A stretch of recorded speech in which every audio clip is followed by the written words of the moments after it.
नमस्कार. आज आपण दुधी भोपळ्याची खिचडी बनवणार आहोत. त्यासाठी आपल्याला साहित्य लागणारं मी चिरून घेतलेलं आहे सगळं. एक कच्चा टोमॅटो, एक कांदा, दुधी भोपळा, कोथिंबीर, शेंगदाणे, लसूण आणि एक छोटा बटाटा हे सगळं चिरून घेतलेलं आहे. आणि भोपळा किसून स्वच्छ धुवून घेतलेला आहे, कारण तो किसल्याच्या नंतर काळा पडतो, त्याच्यामुळे स्वच्छ धुवून पिळून घ्यायचा. लसूण घ्यायचा, थोडंसं जिरं घ्यायचं, ठेचून घेतलेलं आहे मी लसूण आणि जिरं एकत्र. आता फोडणीसाठी तेल घालू या कढईमध्ये आणि त्यामध्ये लसूण, जिरं कुटलेलं टाकायचे.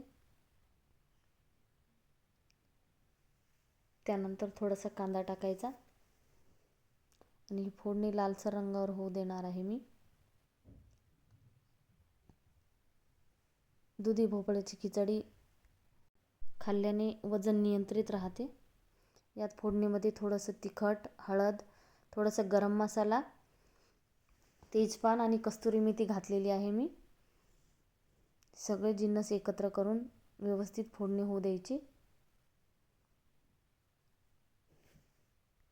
दुधी भोपळा खाल्ल्याने आपल्या शरीरातील पाण्याची पातळी पण व्यवस्थित राहते आणि हाडं मजबूत राहण्यास पण मदत होते. आता फोडणीमध्ये कच्चा टोमॅटो घालूया. त्यानंतर बटाटा घालायचा. फोडणी एकत्र करायची व्यवस्थित. आता यामध्ये किसलेला भोपळा घालायचा. ही रेसिपी खूप सोपी आहे आणि बनवण्यासाठी पण वेळ नाही लागत जास्त.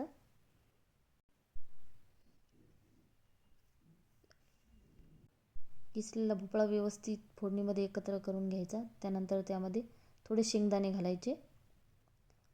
तर मी स्वच्छ तांदूळ धुवून घेतले आणि फोडणीमध्ये टाकलेले आहेत. तर हे पूर्ण एकत्र करून घ्यायचं व्यवस्थित. आणि डाळ टाकायची आहे मुगाची. आता मी पाणी गरम करून घातलेलं आहे याच्यात.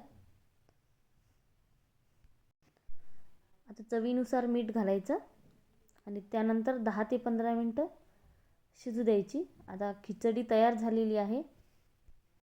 रेसिपी आवडली असेल तर चॅनलला लाईक, शेअर, सबस्क्राईब करा. धन्यवाद.